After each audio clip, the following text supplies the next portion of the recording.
Invitamos al doctor José Antonio Virgüez Soto, por favor.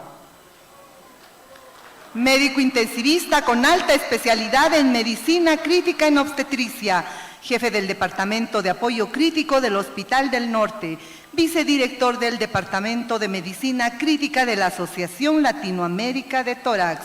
Nos hablará sobre los trastornos hipertensivos en el embarazo.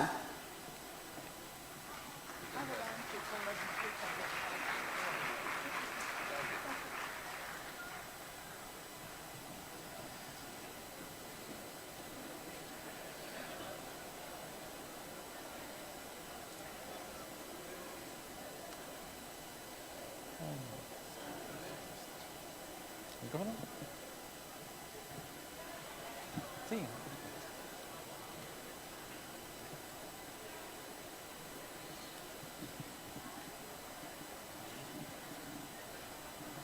Está bien.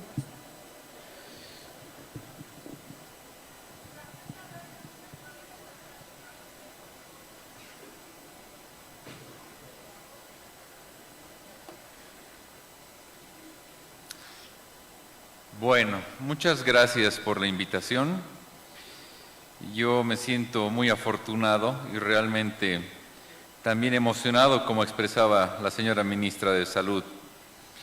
Me parece un tema muy importante esto de la salud materno-infantil. De hecho, como me presentaron, yo soy médico intensivista, tengo la especialidad de medicina crítica en terapia intensiva y realicé la alta especialidad en la Ciudad de México en medicina crítica en obstetricia. Justamente por ese afán de proteger a las mujeres, porque yo creo que no hay nada más bello que la mamá, ¿no? Debemos asegurarnos en que el proceso del embarazo y el proceso del parto o de la cesárea sea un proceso seguro, porque es lo más noble que podemos ofrecer a nuestra población, el tener una reproducción sana. En ese sentido, voy a hablar sobre todas las partes prácticas que me interesa compartir con todos ustedes acerca de el manejo de la paciente con trastornos hipertensivos. La Ciudad de México es una ciudad que tiene 24 millones de población. Bolivia tiene 11 millones de población. Imagínense, solamente en la Ciudad de México hay casi el doble de población que en toda Bolivia. Entonces, el flujo de preeclampsia es mucho más alto. La charla habla sobre trastornos hipertensivos en el embarazo. Sin embargo, nos vamos a enfocar sobre todo en la preeclampsia, que ustedes han debido ver muchos casos, ¿no? Recordar la definición de muerte materna, según la OMS, que sigue siendo la muerte de una mujer durante su embarazo o parto dentro de los 42 días después de su terminación, por cualquier causa relacionada agravada por el embarazo, parto, puerperio o en su manejo, pero no por causas accidentales. Una definición larga, pero lo vamos a hacer práctico. Significa que si una mujer embarazada muere por una razón relacionada al embarazo o al parto, se califica como una muerte materna. Si una mujer embarazada sufre un accidente de tránsito, ¿es muerte materna? No, no es, porque es una causa accidental. Tiene que estar relacionada a algún proceso exclusivo del embarazo. En ese sentido, para ser más específicos, tenemos la definición de muerte materna directa, que es resultado de una complicación propia del embarazo. O sea, la mujer tiene que estar embarazada para sufrir estas enfermedades que la pueden llevar a la muerte. Preeclampsia, hemorragia obstétrica, sepsis obstétrica, aborto. Y me voy a la pregunta más importante. ¿Cuál es la causa más importante de muerte materna en Bolivia? La hemorragia. ¿Y por qué? Porque nos falta dar información y educación a la población, pero es importante que nosotros estemos preparados y tengamos en nuestros centros lo necesario para tratar a esa mujer. Ahora, en cuanto a estas causas, son diferentes en todos los países. ¿Cuál creen que es la causa principal de muerte materna en Inglaterra? Prácticamente no existe preeclampsia, no existe hemorragia, mueren por tromboembolia pulmonar, por fenómenos trombóticos. Entonces realmente difiere mucho entre los países. Pero a nivel mundial sigue siendo la preeclampsia la causa número 1 de muerte, debido al peso que tiene África. Lastimosamente los países africanos de África subsahariana son los que tienen mayor mortalidad, como vamos a ver. Eso en cuanto a las causas de muerte materna directa. ¿Y a qué se relaciona la muerte materna indirecta? Pues causas que son agravadas por el embarazo. Por ejemplo, miastenia grave, hipertensión arterial pulmonar, cualquier valvulopatía, pacientes que tengan lupus, pacientes con artritis, empeoran durante el embarazo. Bueno, en ese sentido son pacientes con enfermedades que se exacerban durante el embarazo. Esa es la razón de muerte materna. Actualmente, ¿saben cuánto es en Bolivia? Estamos alrededor de 140 por cada 100.000 nacidos vivos. Pero no estamos tan mal como decíamos como África subsahariana, que tiene 1.100 por cada 100.000 nacidos vivos. Imagínense tan alto. Pero no estamos tan bien como algunos países industrializados. Estados Unidos tiene 14. Europa tiene 12 en promedio. Es muy baja. Esa es la unidad de cuidados intensivos de ginecobstetricia donde yo terminé mi formación en México. Y yo coincido en muchas cosas con la doctora María René Castro, en que el amor a nuestra patria hace que volvamos. Yo tenía la oportunidad de quedarme a trabajar en Argentina, o en España, o en México, pero yo volví justamente porque amo todo mi país, desde la comida, la gente, todo. Muchas gracias. Yo creo que Bolivia es un paraíso y lógicamente si salimos a capacitarnos, la idea es volver y aportar con algo, ¿no? Bueno, con el grupo de profesionales que teníamos allá comenzamos a escribir manuales de bioestadística, manual de soporte vital en obstetricia y recordar las principales premisas de la obstetricia crítica, que si un hospital es capaz de evitar o tratar una muerte materna, es capaz de todo. ¿Por qué? Ustedes han visto, ¿qué necesita una paciente con hemorragia obstétrica? Obviamente ginecobstetra, obviamente anestesiólogo, intensivista, neonatólogo, perinatólogo, banco de sangre, farmacia, quirófano, fármacos, ¿verdad? Y si puede tratar eso o controlar, ya lo demás es mucho más fácil. Y recordar que la mayor garantía de bienestar fetal es el bienestar materno. ¿Qué queremos decir con esto? Que antes, yo me acuerdo cuando era estudiante hace 20 años, había una paciente con apendicitis. ¿Y qué nos decía el cirujano? Primero la desembarazan y luego yo le veo el apéndice. Así era, ¿verdad? Ahora no es así. Se puede operar a la mujer embarazada en el segundo trimestre y los resultados, con la evidencia que vamos extrayendo cada vez, demuestran que los resultados son buenos. Se puede salvar a ambos. Pero lo primordial es beneficiar a la estabilidad materna. Porque si la mamá muere, obviamente el producto muere. Así de claro. Bueno, entrando al tema como tal, es importante definir y recordar algunos conceptos fundamentales. ¿Cómo definimos hipertensión? Como la presión arterial sistólica mayor o igual a 140 o la diastólica mayor o igual a 90, cualquiera de ambas. Si tengo una paciente con 120-100, ¿está hipertensa? Sí, por la diastólica. Bueno, proteinuria significativa o normal del embarazo, tenemos más de 300 miligramos de proteínas en 24 horas o su equivalente en un menor tiempo. Esto es algo que con el grupo que trabajamos lo hemos puesto, porque algunas veces en laboratorio nos piden 24 horas de orina, ¿verdad? Pero ¿qué pasa si yo recolecto 4 horas de esa orina de la paciente y tengo 1 gramo? Pues ya es más de 300, ¿no? ¿Para qué voy a esperar 24 horas? Son conceptos que tenemos que ir cambiando. LASTICs son las tiritas reactivas que tenemos en varios países de una cruz o el índice proteína creatinina, ambos en miligramos por decilitro, mayor a 0.3. ¿Qué significa proteinuria? Pregunta para todos ustedes, colegas. ¿Qué es la proteinuria? Antes preeclampsia era sinónimo de hipertensión y proteinuria, ¿no ve? Y no sabíamos por qué, pero ¿qué es proteinuria? Proteinuria es sinónimo de daño renal y no solamente ocurre en preeclampsia, sino que también ocurre en lupus, ocurre en nefropatía diabética, cualquier enfermedad que lastime el riñón. Entonces, proteinuria es daño renal. Bueno, enfermedad renal crónica, la proteinuria diagnosticada antes de la semana 20 o si persiste más de 42 días del puerperio, vale decir más de 6 semanas. ¿Cómo clasificamos las emergencias hipertensivas del embarazo o los trastornos hipertensivos del embarazo? Como hipertensión arterial sistémica crónica, que es la paciente hipertensa, que es de esta manera antes de la semana 20 de gestación o persiste por más de 6 semanas después del parto. Recordar que es importante que en estas pacientes debemos cambiar los medicamentos, los YECA, los ARA o el atenolol, los YECA, el enalapril, ¿verdad? Los inhibidores de la enzima convertidora de angiotensina. Los ARAS, los antagonistas de los receptores de aldosterona, como el losartán o el atenolol, son teratogénicos. Entonces, les puede suceder, y han debido ver casos que viene la mujer, doctor, soy hipertensa, estoy embarazada, estoy tomando enalapril. ¿Hace cuánto? Desde hace 5 años, y ya estoy embarazada 3 meses. Puede que tenga algún defecto congénito, ese producto.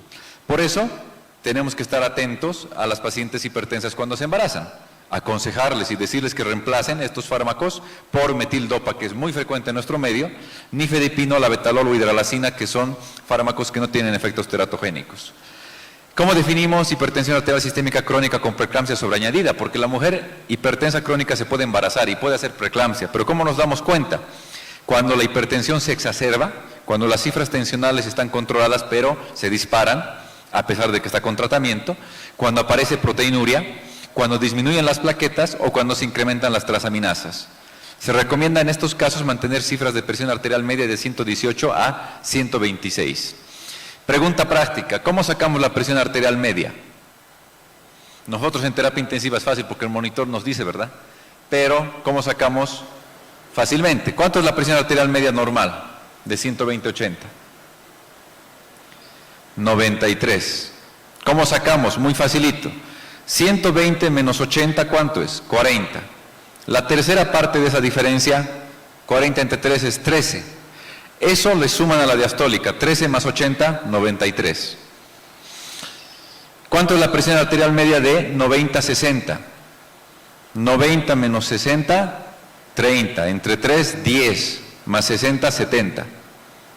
Es la tercera parte de la diferencia sumada a la diastólica. Entonces, las pacientes hipertensas crónicas están acostumbradas a una presión más alta. No voy a querer que su presión sea 120-80. Si le voy a administrar medicamentos, voy a buscar que su presión alcance una presión arterial media menor de 126. No, es mucho más alto que 93. ¿Y cómo definimos hipertensión gestacional? Como la elevación de la presión arterial luego de la semana 20, en ausencia de proteinuria o síntomas, generalmente remite solita. Esos son los trastornos hipertensivos del embarazo. Pero ahora vamos a hablar de la estrella, que es la preeclampsia. ¿Qué significa preeclampsia? Ya dijimos, primero es la causa más importante de mortalidad materna. Y es un neologismo, es un término nuevo que significa previo al relámpago, preeclampsia. ¿Y cuál es la eclampsia entonces? Las convulsiones. Por eso voy a ir aclarando muchos términos que trabajamos con los grupos que hacemos las investigaciones. Cuando en algunos libros ustedes leen preeclampsia, eclampsia, nosotros no usamos ese término porque no todas las preeclámpticas convulsionan. Entonces el término preeclampsia, eclampsia no está bien, es solo preeclampsia. Compuesto clásicamente por hipertensión, proteinuria y signos y síntomas. Ahora no es así y les voy a mostrar por qué. Se menciona que se instala a partir de la semana 20, lo cual no es totalmente cierto, porque en ciertos casos como enfermedad trofoblástica o gestación múltiple puede presentarse incluso antes de la semana 20. Yo hace tiempo en una clínica privada veía una paciente, 18 semanas de embarazo, presión 130-100, con fosfenos, tinnitus, convulsionó, y viene mi colega y me dice, no, pero no ha cumplido la semana 20. Fue interrumpida, se manda la muestra y era un embarazo molar, era una mola diatiforme. Entonces recordar, sí puede suceder antes de la semana 20. Y también durante el parto, hay pacientes que están pujando y convulsionan. Y hay pacientes que 2 semanas después del puerperio recién convulsionan o recién presentan hipertransaminasemia o trombocitopenia. Por otra parte, la denominación de toxemia es inapropiada. Nuestros profesores hablaban mucho, está bien, de toxemia gravídica, ¿no ve? Pero ¿cuál toxina existe? No existe ninguna toxina que se haya demostrado. Entonces, toxemia gravídica tampoco es lo más adecuado hablar. Sabemos que es una enfermedad hemodinámica, significa que hay un desbalance a favor de las sustancias vasoconstrictoras en detrimento de las sustancias vasodilatadoras. En otras palabras, ¿qué existe? Se cierran los capilares. Existe una vasoconstricción intensa, una encefalopatía hipertensiva. Y si quieren que sea también más explícito, no existe vasoespasmo. Nuestros profesores nos enseñaban o hablaban del vasoespasmo, sin datos de vasoespasmo, ¿no ve? ¿Qué es el vasoespasmo para ser más específico?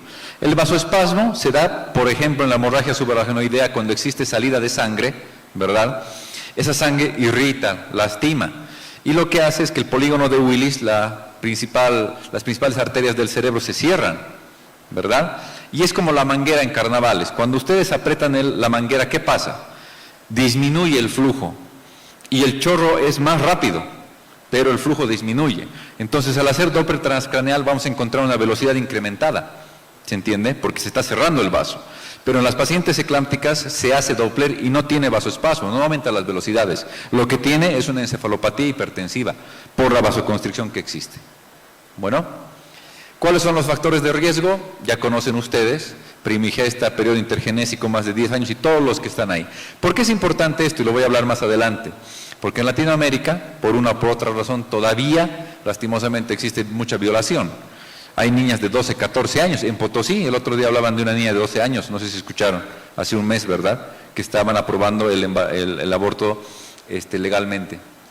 Porque 12 años, ni siquiera pues está su cuerpo preparado para ser mamá, y es muy probable que vaya a desarrollar preeclampsia. Ese es un ejemplo.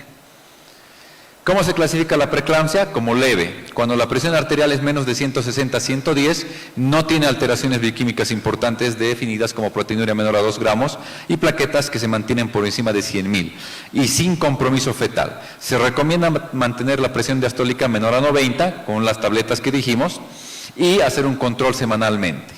Ahora, si hay preeclampsia leve, obviamente hay preeclampsia severa.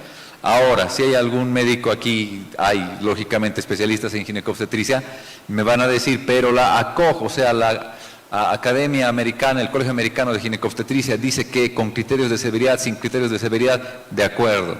No importa la clasificación. Puede ser sin criterios de severidad, con criterios de severidad. Puede ser leve o severa, puede ser complicada o no complicada, como ustedes gusten. Lo importante es que sepan detectar cuáles son los signos que ponen en riesgo la vida de la paciente. Bueno, y no existe preeclampsia moderada, por si acaso. En algún lado lo he leído, pero no existe, no hay definición ni tratamiento al respecto. La preeclampsia es una enfermedad multisistémica, no solamente afecta al útero y a los órganos reproductores femeninos, sino que afecta el cerebro, afecta a los pulmones, el corazón y demás, como vamos a ver. ¿Cuáles son los criterios de preeclampsia severa? Los criterios neurológicos, cualquier alteración cerebral, y seguramente muchos de ustedes ya han leído todos los artículos nuevos que están saliendo hace un par de años de la importancia de la hiperreflexia. Ahí está la demostración. Cuando ustedes agarran un martillo o el estetoscopio, algunos utilizan, ¿verdad?, para hacer la examinación de los reflejos osteotendinosos, van a ver que está incrementado. ¿Por qué? Por la encefalopatía hipertensiva, por la vasoconstricción. Existe un fenómeno de liberación medular. Ustedes buscan los reflejos y va a tener hiperreflexia la paciente. Esa paciente puede convulsionar. Es importante examinar los reflejos. Interesante, ¿no? ¿Quién pensaría hace 50 años que tiene que ver los reflejos con la embarazada? En la parte visual, la paciente les dice, doctor, ayer me he quedado ciego 2 horas y luego me ha vuelto la visión solito, o estoy mintiendo, ¿verdad? Y eso nos lo dicen muchos libros. Doctor, veo lucecitas, eso es más frecuente. Doctor, escucho sonido. ¿Qué les está diciendo esa paciente? Voy a convulsionar, les está diciendo. ¿Por qué? Porque la vasoconstricción justamente afecta a la cisura calcarina. Por anatomía recordamos que la cisura calcarina es el lugar donde está la visión, ¿verdad?, en el lóbulo occipital. Y en esta parte existe una zona limítrofe entre la arteria cerebral media y la circulación posterior que provienen de las vertebrales. Es un territorio limítrofe y justamente por eso es que se afecta tan rápido. En ese sentido, van a encontrar pacientes con alteraciones neurológicas. Estas son las más simples. ¿Cuáles son las peores? La eclampsia, que convulsione. Y en el peor de los casos, que sangre, que haga un ictus hemorrágico o haga un ictus isquémico. Se infartan también. Eso no es vasoespasmo, eso es encefalopatía hipertensiva. Ahora, también existe un compromiso respiratorio expresado por edema pulmonar mixto. Cuando la resistencia vascular sistémica se eleva tanto, fracasa el ventrículo izquierdo y retrógradamente se acumula líquido hacia los pulmones. Y si esa paciente está con una importante proteinuria, va a haber mayor fuga capilar, va a haber un edema pulmonar, la paciente desatura, ¿verdad? Y viene incluso con muchos estertores. ¿Cuál es el compromiso hemodinámico? La crisis hipertensiva. Como dijimos en leve, aquí sucede lo contrario. Si la presión es mayor de 160 a 110, ya es crisis hipertensiva. ¿Qué deben hacer? Administrar antihipertensivos. Primero tabletas y posteriormente referirlo, si continúa con estas cifras, para ser manejada en terapia intensiva, ¿verdad? ¿Cuál es la afectación? Obviamente la insuficiencia renal expresa el compromiso renal con una creatinina mayor a 1.1 miligramos por decilitro u oliguria. Les dice, doctor, no estoy orinando bien hace 2 días. ¿Cuál es el compromiso digestivo? La hipertransaminasemia. Suben las transaminasas, ¿verdad? 2 veces por lo menos, más de 80. ¿Por qué suben? por la vasoconstricción, hay una isquemia hepática. Y finalmente, ¿cuál es el compromiso hematológico? La anemia hemolítica microangiopática. Ese es el nombre más adecuado. Bueno, lo que sucede es que las plaquetas se agregan en los capilares y los eritrocitos al querer pasar se deforman o se rompen. Por eso hay hemólisis y hay trombocitopenia. Se llama anemia hemolítica microangiopática o microangiopatía trombótica y hemólisis intravascular, que no es exclusivo de la preeclampsia. También ocurre en síndrome urémico hemolítico, en púrpura trombocitopénica trombótica. ¿Cuál es el tratamiento? Corticoides, plasmaféresis. Ahora, ¿quiénes han escuchado del síndrome de HELP? Todos, ¿no ve? Lo tocan muchas veces como si fuera otra enfermedad. Mentira, el HELP es esto. Dense cuenta de qué es el HELP.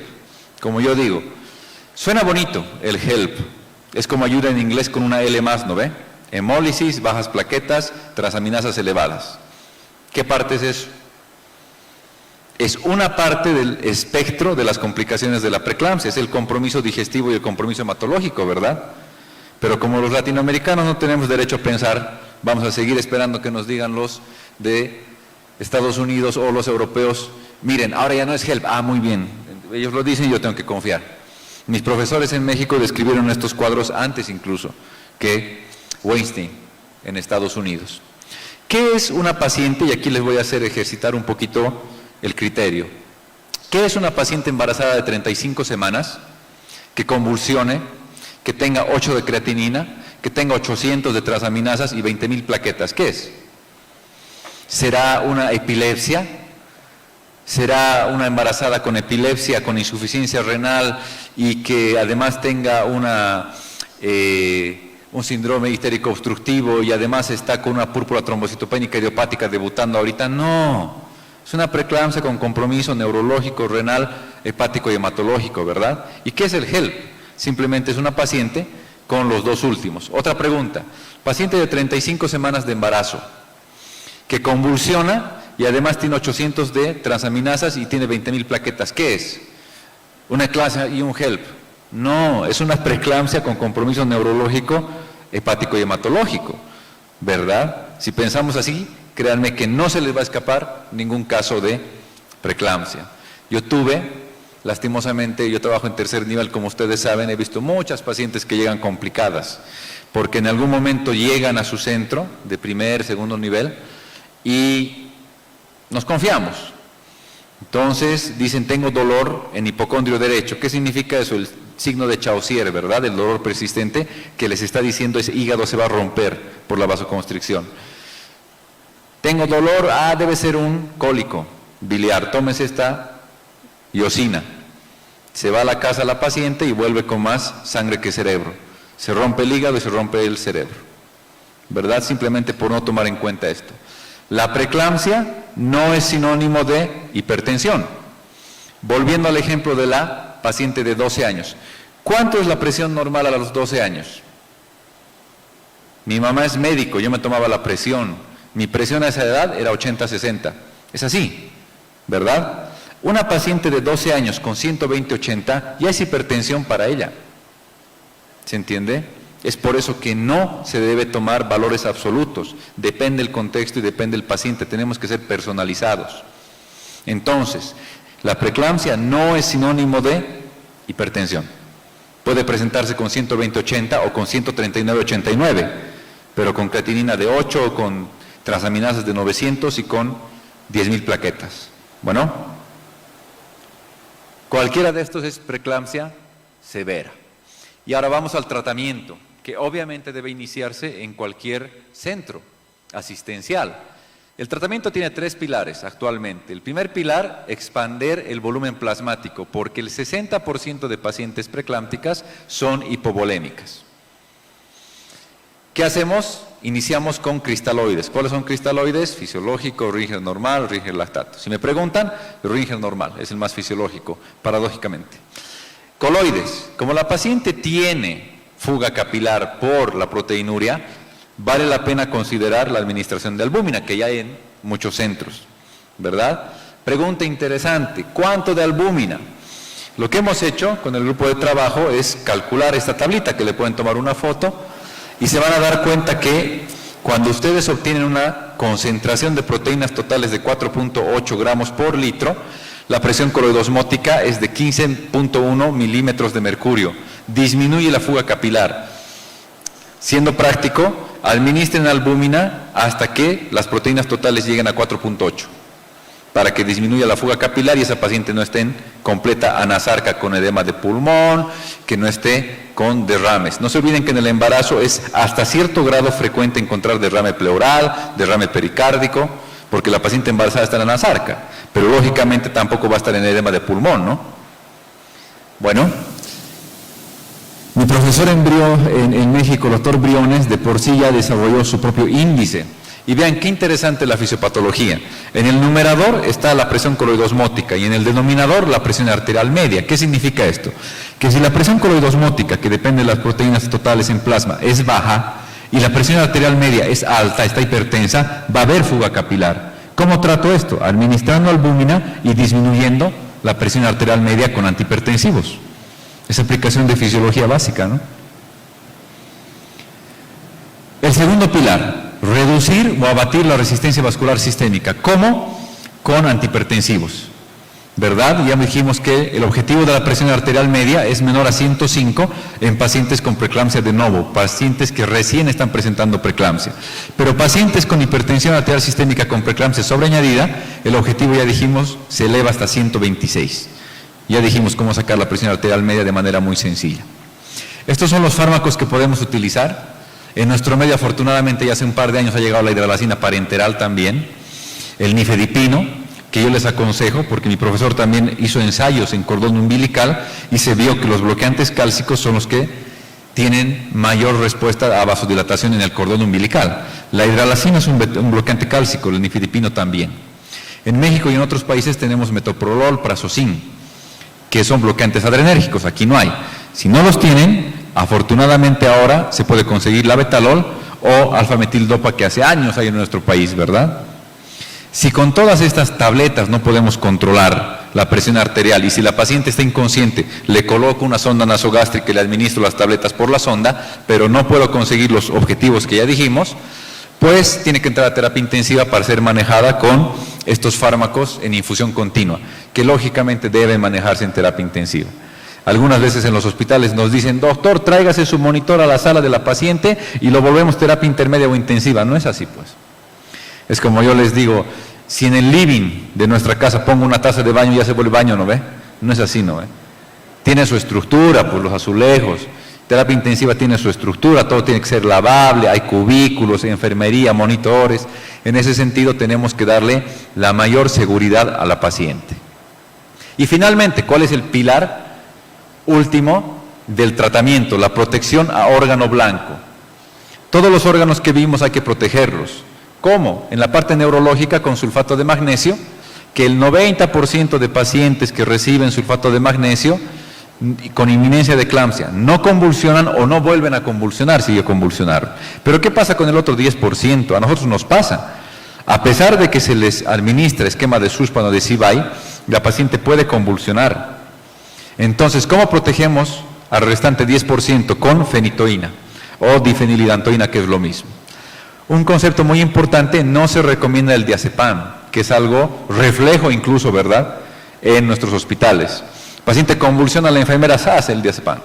Y la paciente 20 minutos está en estado posictal, está somnolienta. Las convulsiones eclámpticas se autolimitan, no duran más de 1 minuto y medio, se autolimitan. Pero si la paciente sigue convulsionando, si está en estado epiléptico, hay algo más, o ya sangrado o es epiléptica. Bueno, entonces por eso no se recomienda el diazepam, porque tenemos que esperar que se autolimite para luego valorar adecuadamente la conciencia. Pregunta, ¿tiene algo que ver el magnesio con la presión? Nada. El magnesio no es antihipertensivo.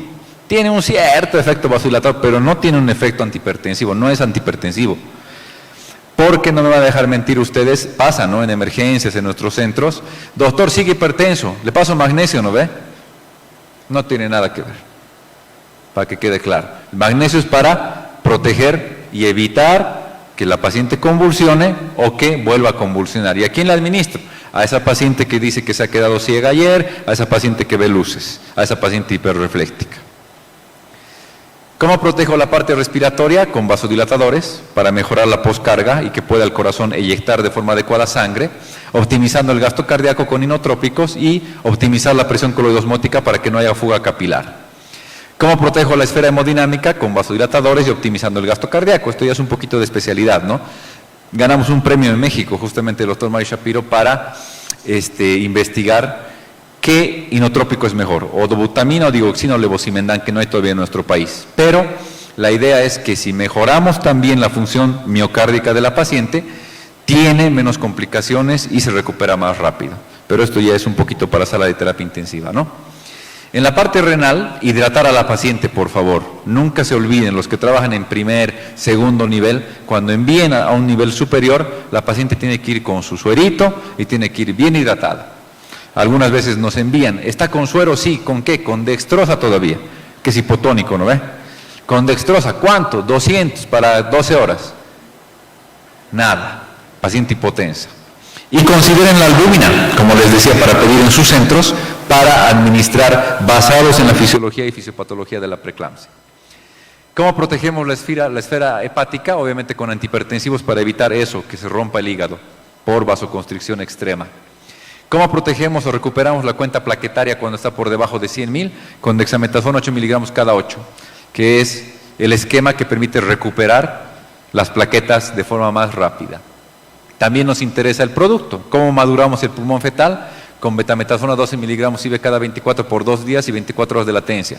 Yo sé que hay diferentes esquemas, ¿verdad?, que utilizan nuestros colegas de ginecobstetricia.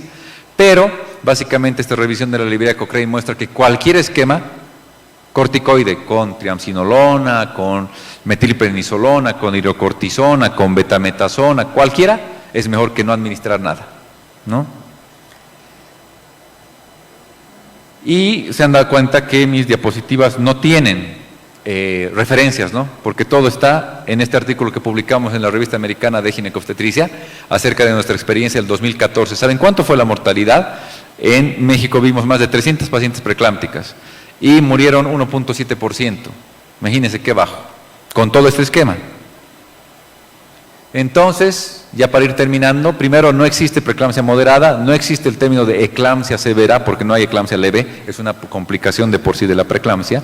El nimodipino, alguna vez alguien se confunde, ¿no? El nimodipino es un vasodilatador cerebral, no tiene nada que ver con el nifedipino, y no tiene ningún rol en preeclampsia. Si alguien me pregunta, ¿cuáles son los criterios de ingreso a unidad de cuidados intensivos de ginecobstetricia? Le puede tomar ahí una foto. ¿Para cuándo debemos referir a una paciente con preeclampsia, con choque hemorrágico, con sepsis, a una unidad de cuidados intensivos de ginecobstetricia o en nuestro medio a una unidad de terapia intensiva polivalente?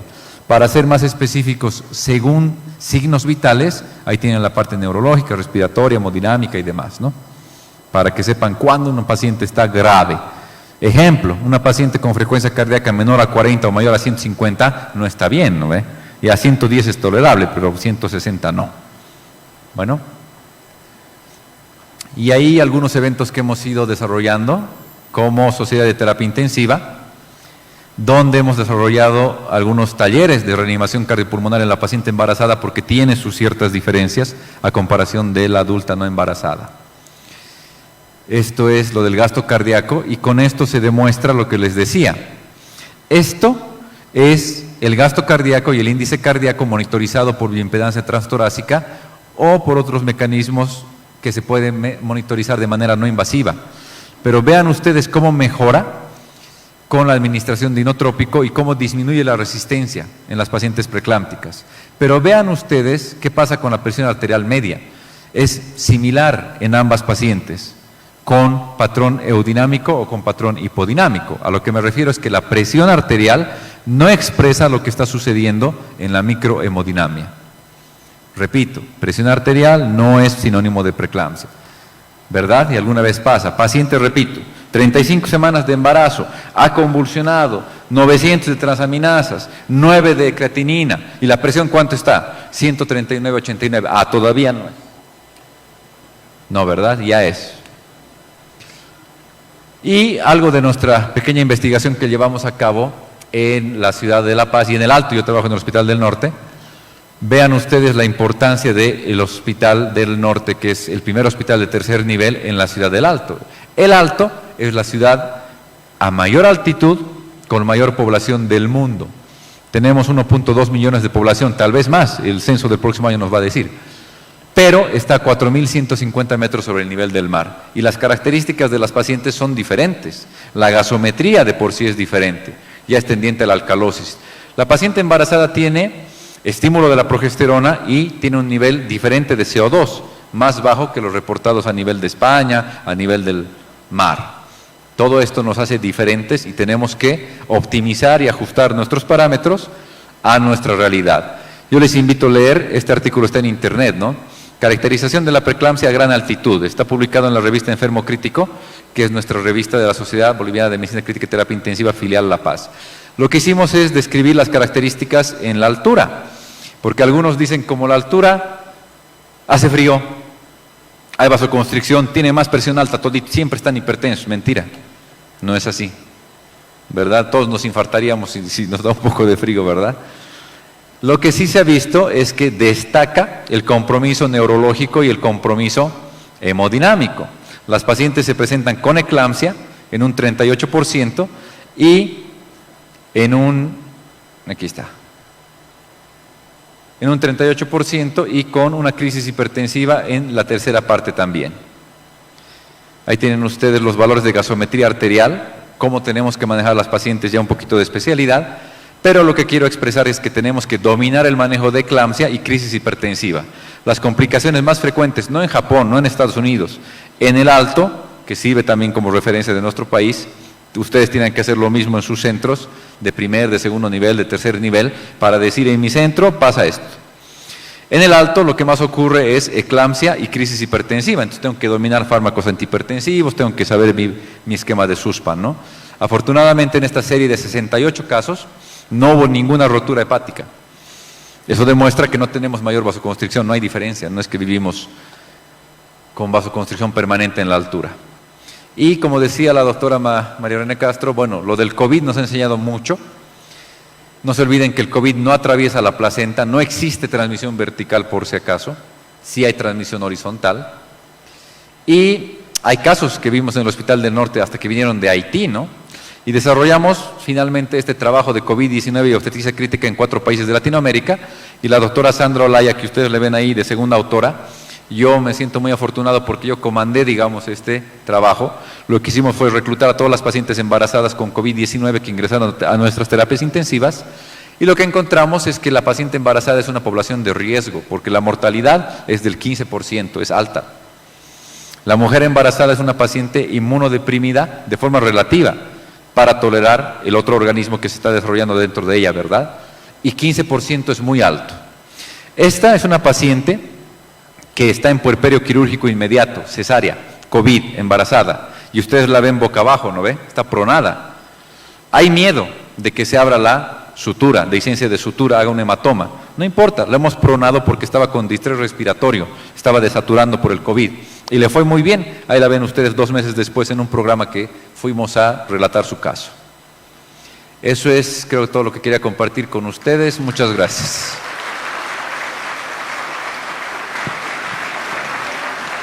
Muy bien, felicitaciones. ¿Alguien quiere hacer uso de la palabra? ¿Una pregunta?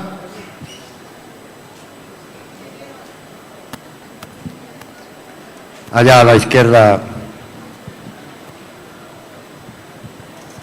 Bueno, Su nombre y el departamento y la pregunta. bueno, primeramente, muy buenas tardes, doctor. Sinceramente, mil felicidades, doctor. Lo conozco a usted desde Patacamaya, cuando ha hecho su ASO, creo, doctor, hace muchos años. Felicidades por la presentación, doctor. Gracias. Quería hacer una consulta. En nuestra normativa, en la parte de prevención de la preeclampsia, existe que se pueda administrar a una mujer que haya tenido factores de riesgo, calcio, suplementarle con calcio, comprobar si la mamá consume el calcio necesario o hacer una medición laboratorial si no tiene una deficiencia de calcio y también el uso de aspirina. Obviamente que está basado en estudios y tiene un fundamento. Sin embargo, aún así, quería consultarle, también estaba en otros estudios indican que para prevenir, en este caso, la preeclampsia en una mujer que ya haya cursado, que tenga un antecedente o tenga factores de riesgo, puede hacer caminatas de 15 minutos, suplementar con calcio y además administrar ácido acetil salicílico. Quería consultarles, doctor, si se puede implementarlo sin temor a que cause algún efecto secundario y está recomendado. Esa era la pregunta, doctor. Claro que sí, gracias. Para ser concreto y práctico, sí está recomendado. Lo que tiene más nivel de evidencia es la aspirina. En pacientes que ya han tenido el antecedente o el antecedente familiar o ellas mismas. Y se pueden medir ahora factores angiogénicos, ¿no?, que existen en laboratorios, también hay en nuestro país ya. Y quienes tengan valores incrementados. Ahora, yo no soy el mejor para responder eso, porque yo hago terapia intensiva, no hago tanto prevención. Pero como siempre estoy metido en este ámbito, escucho a mis colegas ginecobstetras y demás, y yo sé que la aspirina es el que tiene mayor nivel de evidencia. El calcio, de todas maneras, está recomendado en poblaciones que se demuestre que tienen baja ingesta de calcio. Y la actividad física, evidentemente, es beneficioso en cualquier sitio. En ese sentido, es que vale la pena hacer la pesquisa, lógicamente, prevenir la complicación de la preeclampsia. Si me preguntan, personalmente estamos desarrollando un protocolo para realizar monitorización del gasto cardíaco en pacientes a través del embarazo. Yo tengo un equipo, digo porque lo compartimos, es un equipo para monitorizar gasto cardíaco que se llama USCOM.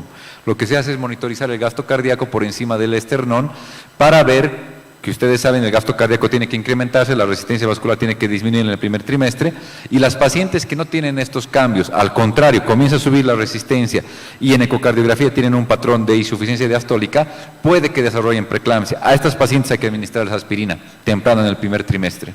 Entonces, no solamente queremos basarnos bioquímicamente en los factores de crecimiento angiogénico, sino también en factores hemodinámicos, porque según lo que yo les he mostrado, la preeclampsia es una enfermedad hemodinámica. Por eso el único tratamiento definitivo es sacar la placenta, que es la cuña hemodinámica, y con eso mejora todo. Yo creo que la enfermedad de la preeclampsia es hemodinámica, y cuando se pueda sintetizar un fármaco en una tableta que prevenga va a ser una belleza. Pero mientras tanto, vale la pena prevenir de esta manera, identificando factores de riesgo y también identificando a las pacientes que no sufran una transición normal durante el embarazo, de manera hemodinámica, según lo que yo puedo comentarles. Pero yendo a la respuesta, repito, la aspirina es lo que más ha demostrado efecto.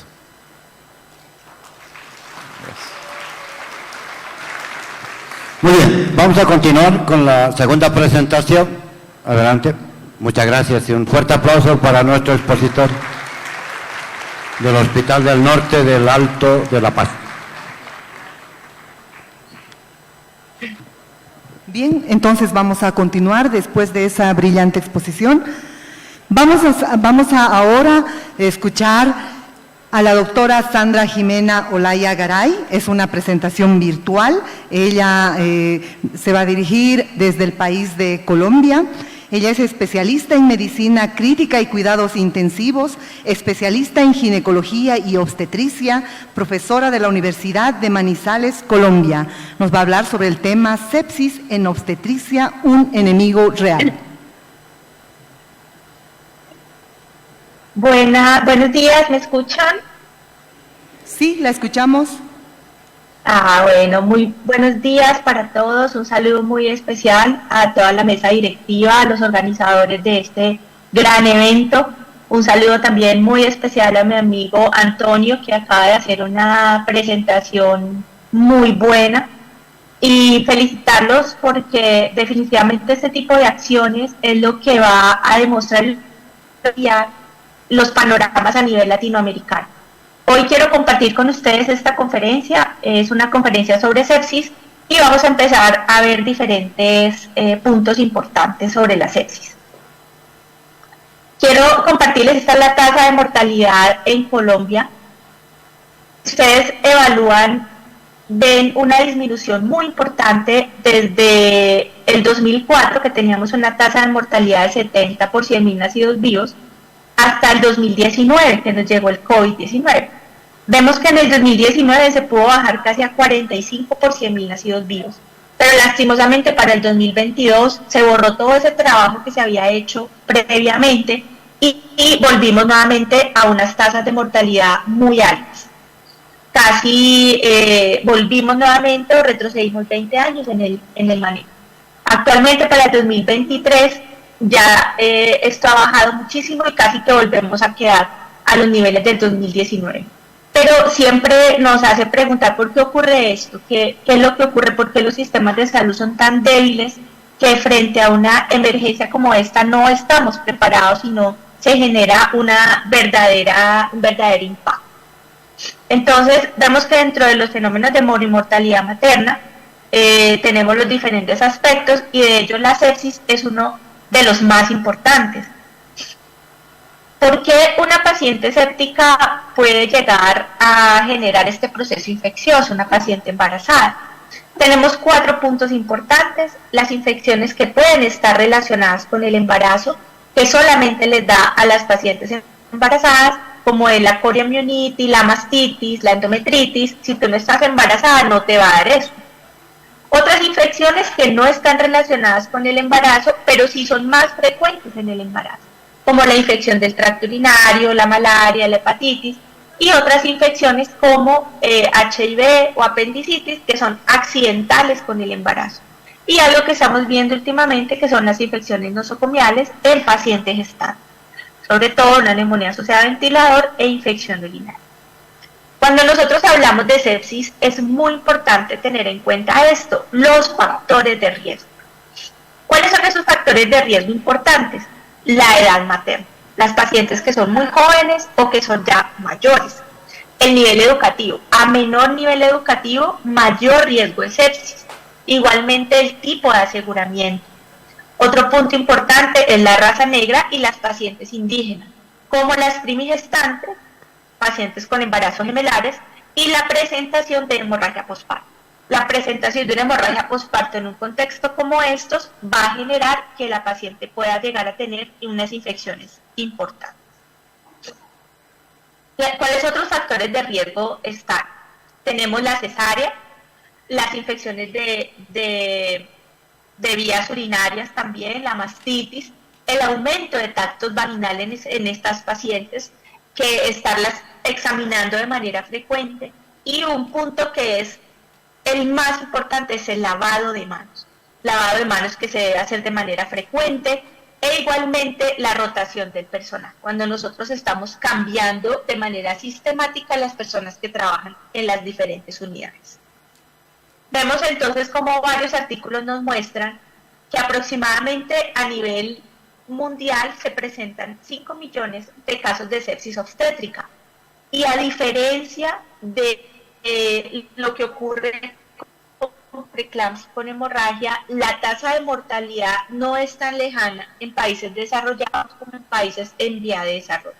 Pero lo que sí es claro es que es una de las tasas o de las causas más altas de mortalidad materna en el mundo, específicamente en nuestros países latinoamericanos, en mujeres o en pacientes, que definitivamente es un gran problema en estos países o en nuestros países. Este es un artículo muy importante que nos habla de los factores de riesgo que pueden estar asociados a la mortalidad materna y específicamente a la mortalidad en sepsis.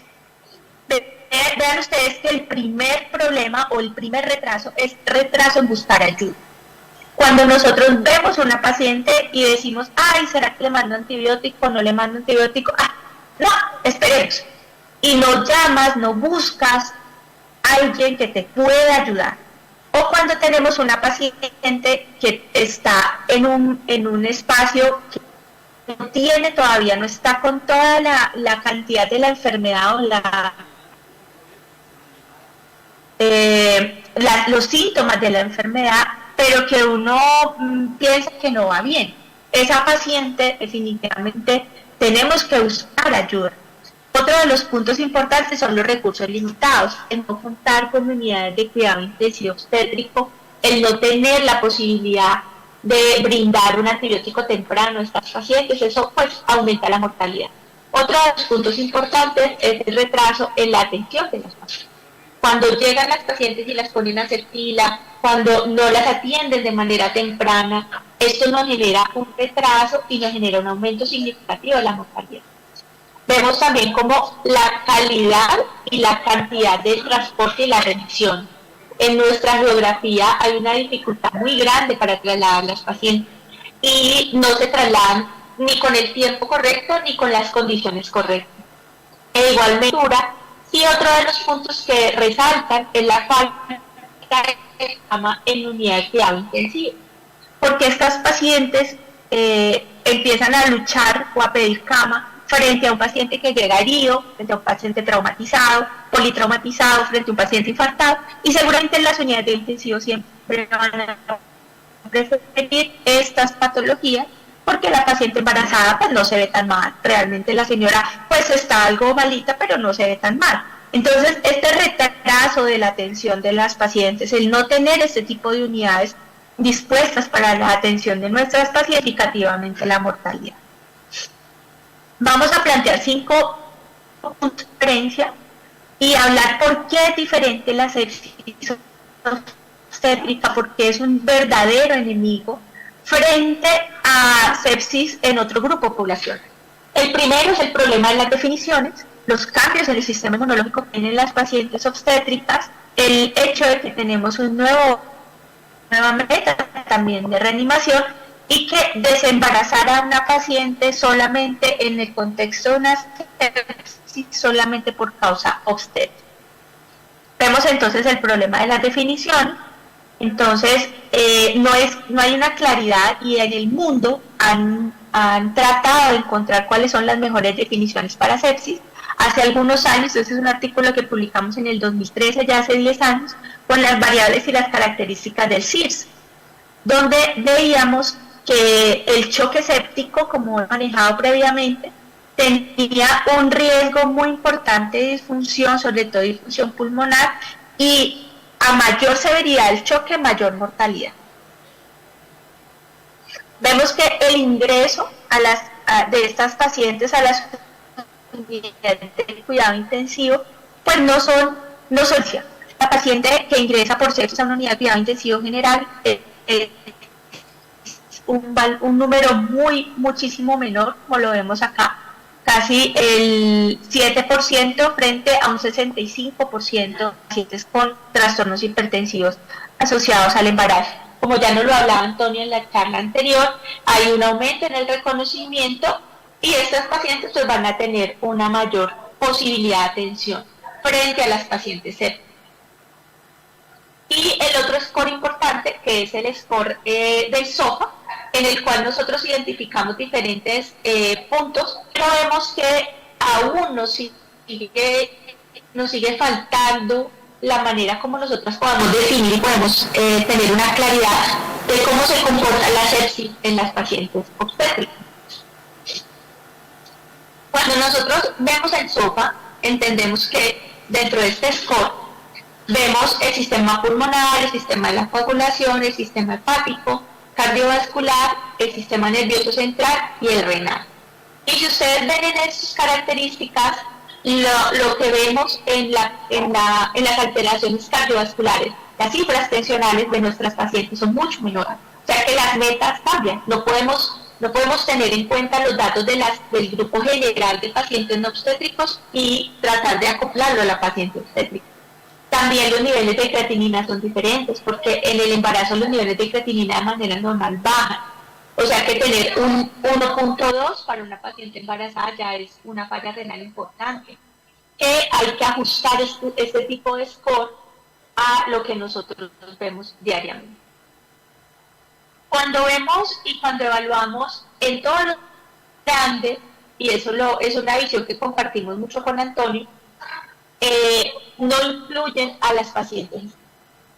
Generalmente sacan a las pacientes gestantes de sus estudios y eso consideramos que puede llegar a ser hasta una conducta antiética, porque porque no se generan estudios, por lo menos estudios grandes, en que podamos definir realmente cómo se comportan estas poblaciones. Teniendo en cuenta el SOFA, se ha evaluado y se ha avanzado un poco. Este es una de las propuestas que hay, que es tratar de evaluar las pacientes con unas modificaciones importantes en las variables. Entonces, la primera pregunta que nace con el SOFA es: ¿cambiamos los valores en el embarazo, sí o no? Definitivamente sí hay que cambiarlos. Este es el Quick SOFA, que es donde tomamos la puntuación inicial de la tensión arterial sistólica, el largo y la frecuencia respiratoria. De esto, la tensión arterial sistólica y la frecuencia respiratoria se modifican durante el embarazo. O sea que debemos generar nuevos parámetros y debemos juntar el CIRS y el SOFA para tratar de tener una mejor caracterización de este trastorno. Pero ¿por qué hay tanta dificultad en este diagnóstico en la paciente obstétrica? Porque hay unos cambios fisiológicos que se han venido generando desde hace aproximadamente unos 9 meses, 8 meses, 7 meses en nuestra paciente embarazada, como el aumento del diafragma, como esa exclusión diafragmática aumentada, como esa rigidez en la pared torácica que hace que las mediciones, las características y sobre todo la reserva que tiene esta paciente gestante, pues es muy poca. Entonces vemos también como algunos cambios a nivel de las variables de laboratorio, como el boom, como la creatinina. Veíamos que la creatinina de manera normal debería estar menor a 0.5, una paciente sin factores de riesgo. Vemos también como el bicarbonato baja, como la osmolaridad plasmática también se disminuye, y a veces, de una manera muy frecuente, no tenemos en cuenta estos cambios de laboratorio en las pacientes gestantes. Entonces, algunas variables también que se modifican, vemos cómo se modifica el gasto cardíaco. Ya Antonio nos ha hablado un poco sobre esto, pero vale la pena tener en cuenta que en la paciente embarazada aumenta el 43% ese gasto cardíaco. O sea que si una paciente hace cifras tensionales bajas o se genera una alteración en el sistema vascular por la sepsis, pues va a tener realmente un impacto muy importante. Vemos también cómo se aumenta la frecuencia cardíaca, cómo disminuye la resistencia sistémica, y si yo veo el panorama hemodinámico de la alteración normal de la resistencia sistémica en una paciente gestante, que se dobla en una paciente séptica, pues vemos que estas pacientes van sostenidas, y de un momento dramático caen en caída libre, básicamente caída libre hacia la muerte. Entonces vamos entendiendo que la sepsis o el shock la vamos entendiendo como una inadecuada perfusión tisular que clásicamente está asociada a taquicardia, hipotensión y pobre perfusión de órganos vitales. Entonces, podemos resumir y definir que la detección del choque es muy difícil en la paciente embarazada. ¿Y qué pasa con esto? Retrasa el diagnóstico, pero peora el desenlace. Entonces, usted una paciente séptica, de manera inicial, usted no la va a ver muy mal, la va a ver muy sostenida, la va a ver con algo de fiebre, la va a ver con algo de taquicardia, pero cuando esta paciente, usted la vuelve a revisar 2 horas después, está al borde de la muerte, porque no hemos identificado claramente ni manera temprana un choque. Entonces, vemos que este choque va a alterar la perfusión y el metabolismo celular, va a alterar el transporte de oxígeno, todo esto es una rueda, la alteración en la oxigenación igualmente, alteración en la ventilación y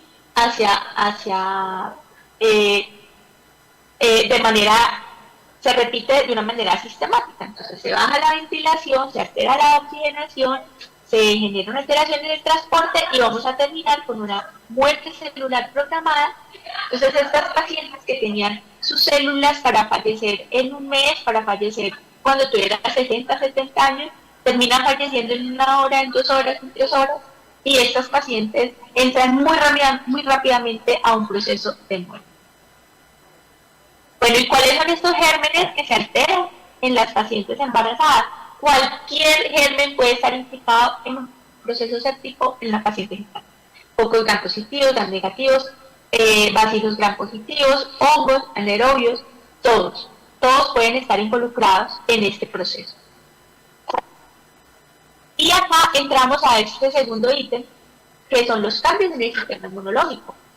Vean ustedes cómo para que se genere o para que se adapte un embarazo normal, hay varios casos o varias adaptaciones desde el punto de vista inmunológico y metabólico para que esto pueda avanzar. Y vemos cómo la placenta es un gran órgano, que es un órgano endocrino, es un órgano pulmonar, es un órgano hepático, pero también es un órgano inmunológico.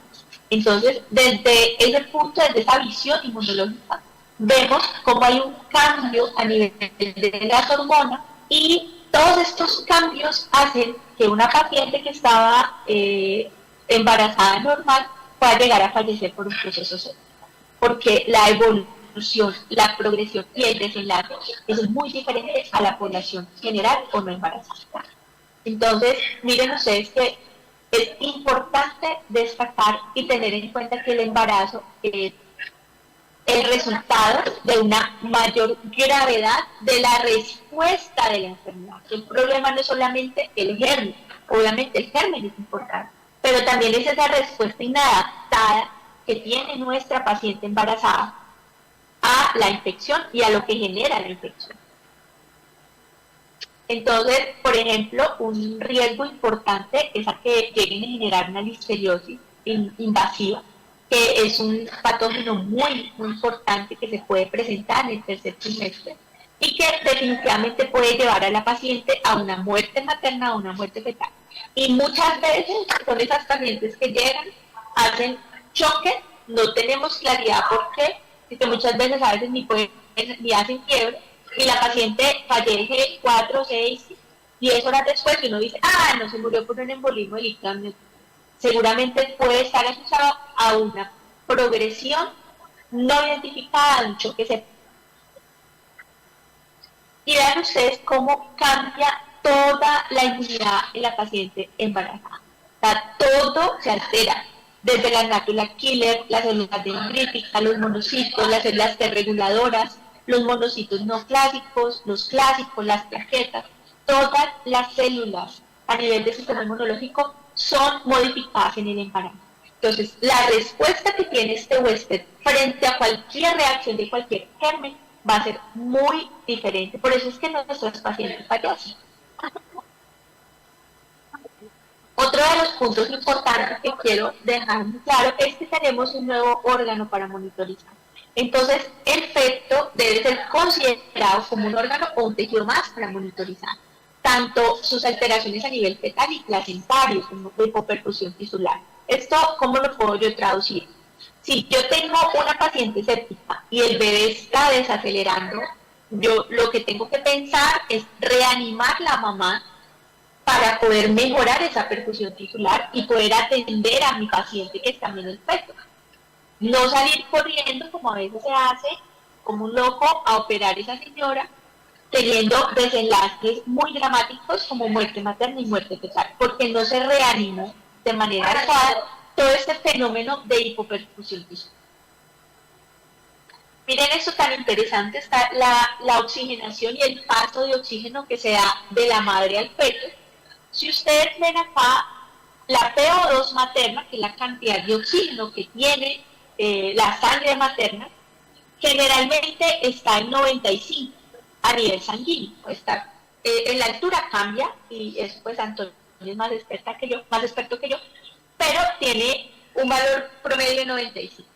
Para que al feto le llegue 30 de PO2, yo necesito tener un 95 en la sangre. O sea que si yo tengo unos gases arteriales con una PO2 menor a 95, la cantidad de oxígeno que le está llegando a mi bebé es menor de 30. O sea que va a estar muy rápidamente en una hipoxia que si no resuelvo rápidamente va a terminar en muerte fetal.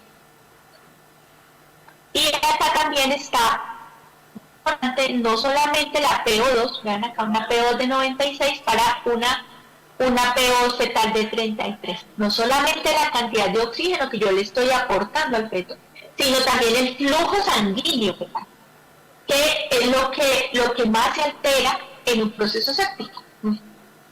baja la resistencia vascular, la paciente se pone hipotensa entre shock y la velocidad de flujo sanguíneo disminuye. Entonces la cantidad de oxígeno está disminuida por los dos lados. Por eso hay que reanimarla muy rápidamente y siempre vigilar que esa perfusión sea adecuada para la mamá y para el bebé. Una nueva meta de reanimación, entonces tenemos en cuenta la reanimación inicial de sepsis. Según la campaña Sobreviviendo a la Sepsis, se debe iniciar de manera inmediata. Tenemos una ASA de 1 hora. Tenemos que medir un tiempo cero, un tiempo de presentación de la enfermedad, que puede ser en el triaje, en sala de partos, en UCI, donde yo identifique que mi paciente está en choque séptico. ¿Y qué hacemos? Medimos niveles de lactato, volvemos a hacer una nueva medición si está menor a 2. Hacemos cultivos tempranos antes de la administración de antibiótico y empezamos con antibióticos de amplio espectro. Para la paciente embarazada que tiene una infección adquirida en la comunidad, pues no es tan importante utilizar antibióticos de muy amplio espectro como meropenem o vancomicina, sino que lo podemos ajustar a nuestra flora local.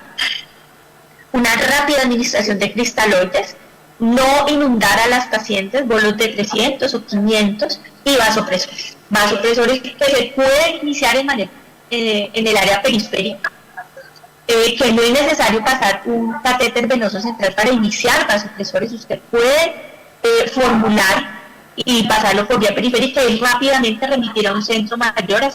Hay algunas publicaciones que nos hablan que hasta 24 horas podría estar, en promedio no dejarlo más de 6 horas, pero de manera, en un código, en una situación que lo amerita, se puede iniciar para tratar de mantener una presión arterial media mayor a 65, por lo menos mayor a 60 en la paciente embarazada.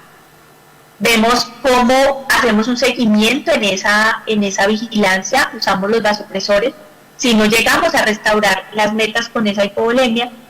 Y hay que tener en cuenta también la población indígena, la talla, el peso. Ustedes tienen más experiencia que yo en su población y ven que no todas las pacientes deben tener las mismas metas, y hacia eso pues sería muy bueno poder hacer estudios y publicar y hacer cosas más interesantes. Pero el foco de todo esto es mejorar la perfusión. Ya lo hacemos en UCI, ¿cómo lo hacemos? Soporte ventilatorio, soporte inotrópico, soporte renal y soporte metabólico. Y el último punto que quiero hablar con ustedes, que es desembarazar por causa obstétrica. Entonces vemos cómo, ese es un artículo súper lindo, porque todos tenemos en el imaginario, desembarácela, que yo después, mejor dicho, ahí sí la atiendo. No. Desembarácela, que definitivamente yo la desembarazo y ya es otra paciente y la paciente mejor. ¿Qué el problema ahí es el bebé? Pues mire que este artículo nos dice que no. Ese es un estudio súper lindo que hicieron la medición de la mecánica ventilatoria de una paciente entubada séptica y miraron los puntos importantes. Entonces dijeron, bueno, vamos a medir la fracción inspirada antes y después. Ven, ¿qué midieron? Midieron el volumen corriente, que el volumen corriente bajó en esta paciente después del parto. Si ven ustedes, la presión pico pasa de 44 a 48, o sea que se pone mucho más alta, mucho más difícil la ventilación. La plató sube de 41 a 42, la ventilación minuto baja y la compliance estática disminuye. O sea que parecería que para una paciente que no es preeclántica, estamos sacando las pacientes preeclánticas, estamos hablando solo de pacientes sépticas. Para estas pacientes sépticas que son llevadas a cesárea, parecería que su función pulmonar puede empeorar después de que son desembarazadas. Y eso es algo que puede ser lógico, porque todo ese volumen de sangre que tenía antes la perfusión placentaria, ¿hacia dónde se va? No se puede ir a las piernas, no se puede ir al cerebro, no se puede ir al abdomen, ¿hacia dónde se va? Hacia el pulmón. Y lo vemos en el manejo hemodinámico y la vigilancia. Otros puntos importantes, en pacientes sépticas y sobre todo en embarazadas, se puede generar esto que es la activación de la coagulación y tienen mucho mayor riesgo de hacer coagulopatía intravascular diseminada. Por eso las pacientes que hacen hemorragia obstétrica mayor pueden llegar a de coagulación, y pueden unirse estas dos entidades y llevar a las pacientes definitivamente a la muerte.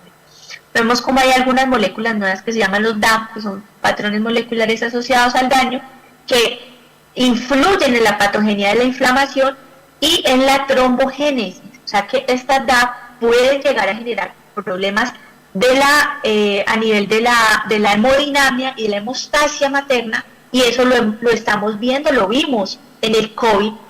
Los pacientes con COVID sangraban más y generaban más problemas a nivel hematológico.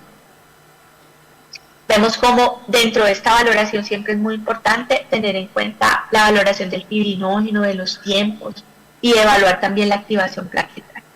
Ya para ir terminando, vemos esto que es el POCUS en el embarazo, la importancia de generar protocolos de evaluación ginecobstétrica de los diferentes escenarios, protocolos a nivel de preeclampsia, a nivel de sepsis, y esta que es una publicación hecha por el doctor Antonio Virués, que me precedió en la presentación, donde se plantea un modelo ecográfico para vigilancia también y evaluación de la progresión de la severidad de la sepsis en pacientes gestantes. Ya para terminar, les voy a comentar este caso clínico muy rápidamente. Esta es una paciente que tiene 35 años, un embarazo de 30 semanas, que fue remitida de un primer nivel. La señora llega con un cuadro clínico de fiebre, de dolor abdominal, que se asoció a distensión, fue valorada en un hospital de segundo nivel. Ay, perdón. La encuentran con dolor abdominal y tiene esta tensión. 123, 78, una frecuencia cardíaca de 134, una saturación de 98, y una frecuencia cardíaca fetal de 140. Le hacen ecografía, muestran polidramios, y cuando llega al hospital de tercer nivel, llega con estos signos vitales: 90, 65 de tensión arterial, la saturación le baja a 92, la frecuencia cardíaca permanece alta, y esta es la paciente.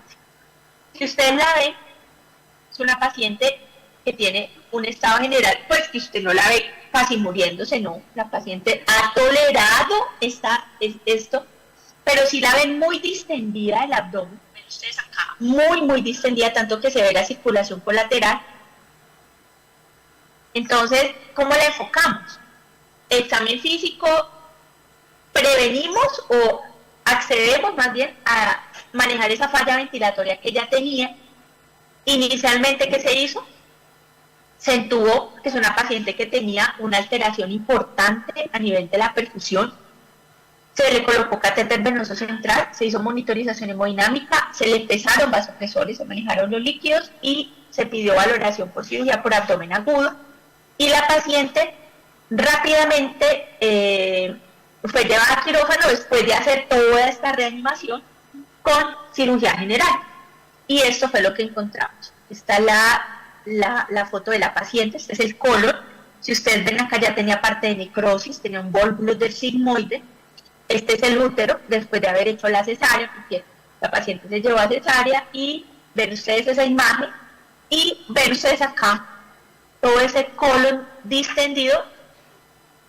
La paciente se manejó en UCI, se extubó más o menos 9 días después, se manejó con antibiótico amplio espectro, y estuvo en UCI más o menos por 15 días, y posteriormente se trasladó a piso, y esta es la paciente ya después recuperada. Entonces, ya para concluir, les quiero hablar uno de los puntos que me parece importante, 3 diapositivas sobre la importancia de la teleasistencia y la teleuci. Esto es un sistema que se ha venido desarrollando a través del COVID. Esto es parte de la experiencia que tenemos nosotros en un hospital en Colombia, en el Hospital Federico Lleras, que es un hospital de tercer nivel, pero no hay la posibilidad de tener personal altamente calificado. Entonces tenemos apoyo de teleasistencia con ginecólogos y perinatólogos. Tenemos una donde vemos las pacientes acompañados con todo el equipo, y una experiencia de pandemia. Ingresaron en el 2021 26 pacientes entubadas, las manejamos por teleasistencia, 45% con SRA severo y no falleció ninguna paciente en esta unidad, una unidad de 8 camas que la manejamos pues de manera conjunta con otras 2 colegas. Y ya para llevar a casa, entonces el enfoque en la paciente obstétrica es muy diferente. Los factores de riesgo son un punto muy importante para prevenir la mortalidad. El tiempo de supervivencia, hay que identificarla rápida, remitirla rápida, tratarlo rápido y todo hacerlo muy rápido. El manejo temprano de antibióticos y los cultivos, y la teleasistencia es una buena alternativa en el manejo de la sepsis obstétrica. Ya para terminar, muchas gracias al comité organizador. A mí me encanta, creo que Bolivia da unos pasos gigantes en el desarrollo y en disminuir, en impactar en la salud materna. Esta es una oportunidad que tuve de ir al Alto y que tuve de compartir en La Paz. Definitivamente toda mi admiración, mi respeto y mi apoyo en lo que les pueda ayudar siempre. No sé si tengan preguntas o comentarios. Bien, agradecemos a la doctora Sandra Jimena Olaya y damos paso a una pregunta. ¿Alguna pregunta de alguno de ustedes? ¿O a la 1, a las 2 y a las 3? Bien, agradecemos, doctora, muchas gracias por sus conocimientos, un fuerte aplauso.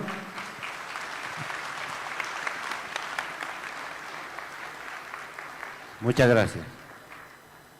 Bueno, muchas gracias y felicitaciones por este evento tan importante.